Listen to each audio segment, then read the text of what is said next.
Hello, welcome back to Crafty Crandall. Today I want to go through my whole watercolor collection. So jumping right into it, starting with the first watercolors that I ever received, I have the Faber-Castell watercolor pencils. Now this is just the 12 color set. This was given to me actually by my dad. He was cleaning out his own paint collection, saw these actually untouched, and then gave them to me. So this is actually how I got into watercoloring, and let me tell you, these are a joy to work with. The Faber-Castell watercolor pencils will not have the streaky lines that I'll discuss in just a minute. They are very well pigmented, they work fantastically well, and they don't break when you sharpen them. So sometimes that can be due to your pencil sharpener. But sometimes there are pencils with like softer lead or wherein the lead is not, as well connected to the wood.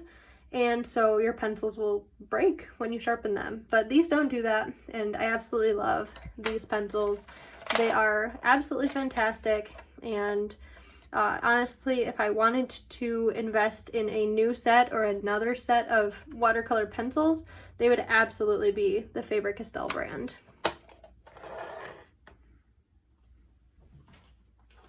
Now that being said, I did at one point purchase another set of watercolor pencils back when I was using them pretty frequently. And that is the 24 color set of the Derwent watercolor pencils. Now, I did a lot of research on these in advance, and I thought that these were what I wanted, rather than getting the Inktense pencils, which are absolutely more popular in general. I thought that I wanted the watercolor pencils, so that is what I purchased. Now, I'm not going to say I regret that decision, but I kind of regret that decision. These watercolor pencils are admittedly not the best. They show a lot more streaks. You can see here on the green, if I can get it to focus, how there is that separation between the pencil and the lead. Frequently, not with this one obviously, but frequently what that will do is that will cause these to break as I'm sharpening them with the same sharpener that I use on my Derwent ones, and it's pretty frustrating. So overall, and let me just say also, these were not cheap either, and I have used Derwent products for like so many things. I always swear by their graphite pencils. I absolutely love their graphite pencils and have not had a problem with the sharpening like I do with these watercolor pencils. I also used to have a huge set of their colored pencils, which I absolutely loved, and I honestly still wish that I had today. Their colored pencils are fantastic, and I would highly recommend them. However, their watercolor pencils just didn't perform well, and I was really disappointed with them after having used the Faber-Castell ones for so long. So I would not recommend purchasing these, and I'm honestly a little bit disappointed in them myself, and I don't really use them for that reason.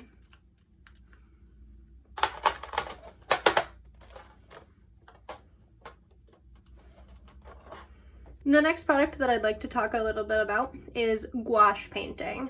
Now, I am not as much of a gouache painting user as I am of watercolors, like strict regular watercolors. However, I have been using them more frequently, and I do really like the set that I have. However, I did used to have another set, so I will talk quickly about the set that I like, and then we'll also bring out the set that I don't like as much. So, the Arteza Gouache is the set that I currently use for all of my gouache paintings. Now, these are very popular on YouTube. Arteza sponsors a lot of YouTubers, and so these have really like made their rounds. And because of all of that, like I wanted to try them out. I wanted to know if they were actually worth the hype, or if Arteza was just pushing their advertising so far that everyone was buying these and then ultimately being disappointed with them. But I am pleased to tell you that that is not the case. I've used these many times now, and I really love them. They don't crack as much on the paper. So I've found frequently with my other set that I'll talk about that the after the painting has dried, it tends to crack a lot. These don't do that. I will say though, they are very hard to open. I can never open them with my bare hands. I usually have to grab one of these drawer liners for like kitchen drawers so that stuff doesn't slide around. I will grab a little piece of that to open these with because it really hurts my hands to open them otherwise. But as you can see, there is a little bit of paint formation here around the edges.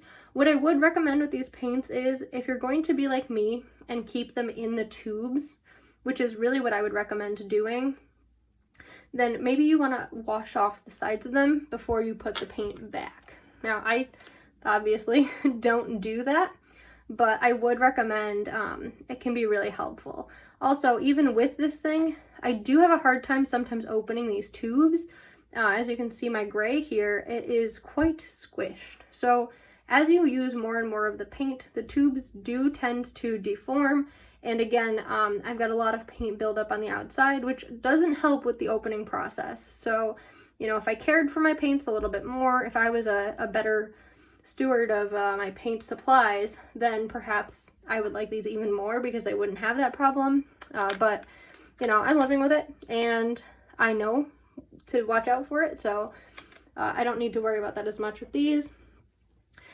The other two tubes that you see here, I've got two colors of the Holbein Artist Gouache. I absolutely love this gouache. I use it frequently, and I got these colors because in the previous set that I have, it didn't come with these two colors. Now, obviously, the Arteza Gouache does come with two very similar colors, so I don't tend to use these as much now.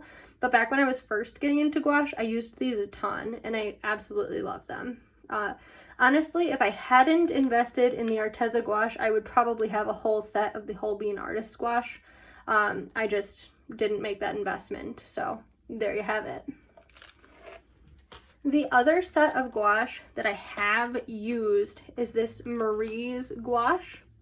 Now, this is a very cheap, inexpensive gouache brand.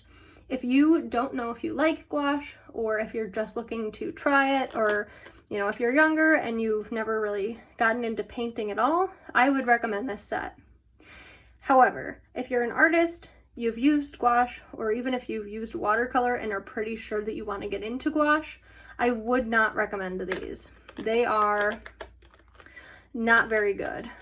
They were cheap, so, you know, for the price point, they are an introductory set of gouache colors, and I do think that, you know, for an introductory set, they're fine. Now, if you're going to be a little bit more serious about it and are looking for something that's a little bit higher quality, I would say skip these and just spend a little bit more on either the Arteza Gouache or buy some specific colors of the Holbein Artist Gouache and then build a palette surrounding just specific colors. These crack a lot. Like the second you lay them down, they do end up cracking. I mean, there you have it. You can see the paint gets everywhere. It is kind of a mess. So I don't really like these paints. I don't really use them. I will probably end up either donating them or finding someone who wants them to give them to, because I don't use these enough to justify keeping them around, and I don't really like them. Moving on to my actual watercolors. So I have several palettes of watercolors that I use. The first one is a well-loved favorite here on YouTube. That is the Kuretake Gansai Tambi watercolors. I have the 24 set here. And let me tell you, I love these watercolors. They are extremely pigmented. As you can see, mine are kind of cracking and are pretty dry. This is because I haven't used them in a little while. You can see in the pans that they do shrink away from the sides of the pans a little, but all of that aside, these are phenomenal watercolors, especially for the price. I mean, these are relatively inexpensive. They are pretty widely available because everyone, you know, uses them and loves them. I think that I found these at like a Michael's, got a 40% off coupon. They were affordable and they're really good.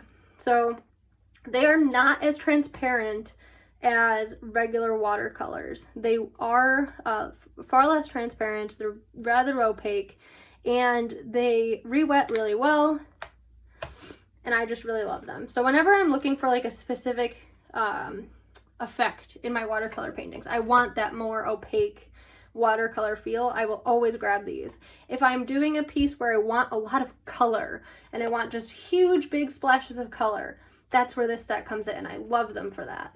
I also have here the gold colors. So if you buy the 36 color set of the Kuretake Gansai Tambi paints, they do come with these gold colors.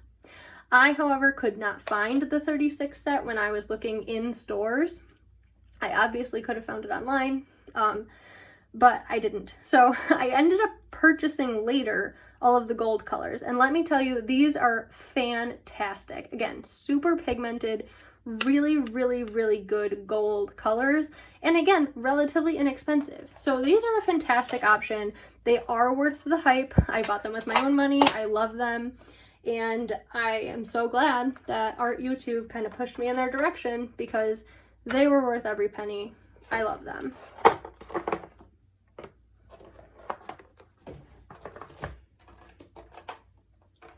The next set of watercolors I have is the Holbein Artist Watercolor Palette. So, and I apologize, I don't mean palette. The Holbein Artist Watercolor Set. So, on the sides here are the Holbein colors. I have the tube paints for these. I have all of them. They are, like I said, artist watercolors. They give you the light fastness ratings, and they are a very good introductory set of artist quality watercolors. They work extremely well. They are not as pigmented as the Kuretake Gansai Tambi set, and they are really affordable. I was very impressed in buying these at how affordable they were, and I would absolutely recommend them to anyone who knows that they like using watercolor. If you are someone who is just getting into watercolor, I would say that you don't need to spend the money on these. However, if you've used like a cheap set of watercolors at any point and you like it and you'd like paints that are going to perform consistently and well every time, then these are a great option. Now, I say that the sides are all of the Holbein watercolors. The middle colors that I have here are actually different. So I invested in an M. Graham Sap Green watercolor.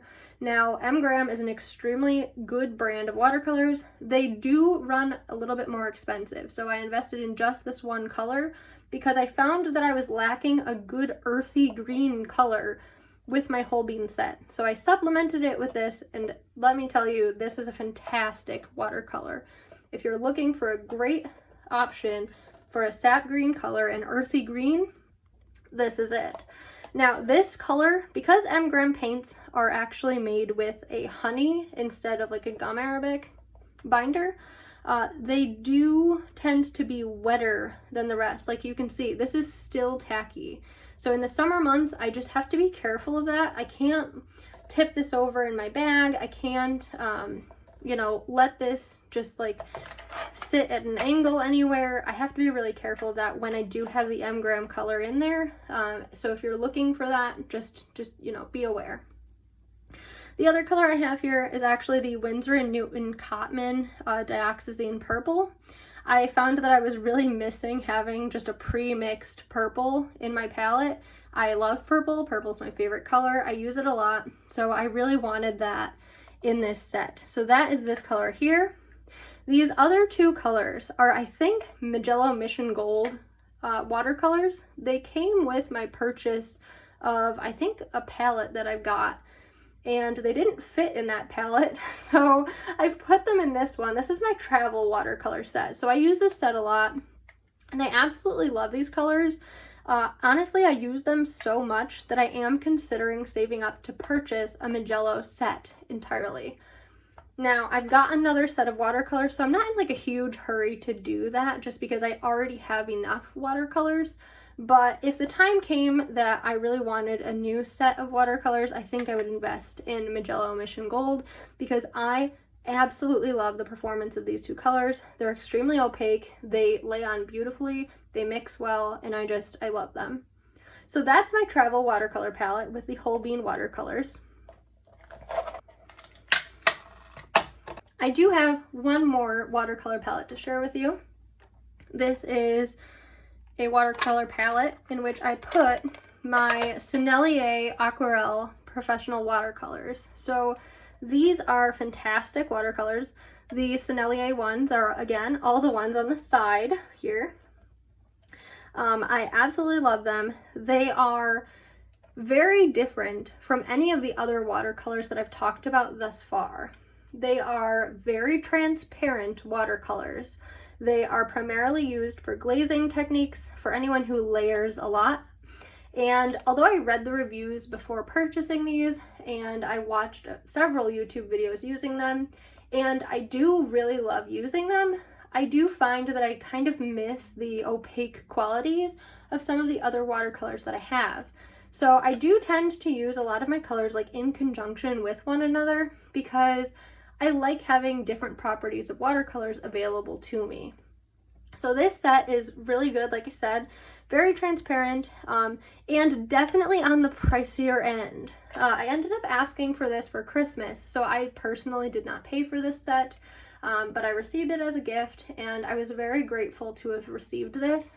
This was definitely a splurgier gift, and so, you know, if you're looking for a high quality artist watercolor set and you know that you like layering, I put that caveat on there because I wouldn't want you to spend your money and be disappointed on these, because it is a big investment. But if you are a watercolorist who likes to layer your paint a lot, if you enjoy having like a good variety of like neutral colors and also several convenience colors, I think this palette is like really well laid out as far as the colors that it gives you. You do get a lot of reds. You get a good selection of browns. There's like plenty of browns in this palette. And then I appreciated that you do have two convenience purples. That's something that you don't always see. And then a really good skin tone base. So obviously I use these two colors the most, and as well as my black and my Payne's gray. The other ones less so. But again, I would recommend these if you are someone who likes layering your watercolors. Now, again, I do have, so these three colors here are actually Holbein colors. So I regularly use some of my Holbein watercolors as well. This, again, is that M. Graham Sap Green. As you can see, like the consistency of this color is completely different than any of the rest. So if you've got a whole palette of M. Graham watercolors, you just got to be aware that they are tackier and they don't dry as well as the rest of them. And then here, I actually have two Winsor & Newton professional half pans. So I purchased these as pans from an art shop that I found in New York City. I don't remember what it was called, but I was just walking around there exploring and I happened upon an art shop. So I decided to try these out. I wanted to know how they worked, and I can tell you I was pleasantly surprised. The Winsor & Newton professional colors that I have, the purple and the green, I apologize, I don't have the exact color numbers, but I really like these. They do perform well, although again, I don't think that I would invest in the Winsor & Newton professional watercolors, you know, already having the really good Sennelier set. I think my next professional grade watercolor set will be the Magella Mission Gold. So I don't think that I'd purchase too many more of these unless I found myself like running out of some of these colors. I would probably replace them with some of the half pans from Winsor & Newton, just because it's more accessible to me. It's easier to purchase those as half pans. But other than that, that is my watercolor collection. Thank you so much for watching this video. I would really appreciate it if you would give it a like and subscribe in the comments down below. Let me know what your favorite watercolors are. Let me know if you've tried any of the ones that I have here. And let me know if you think that my descriptions of them were accurate. Do you have the same feelings, or do you feel differently about them?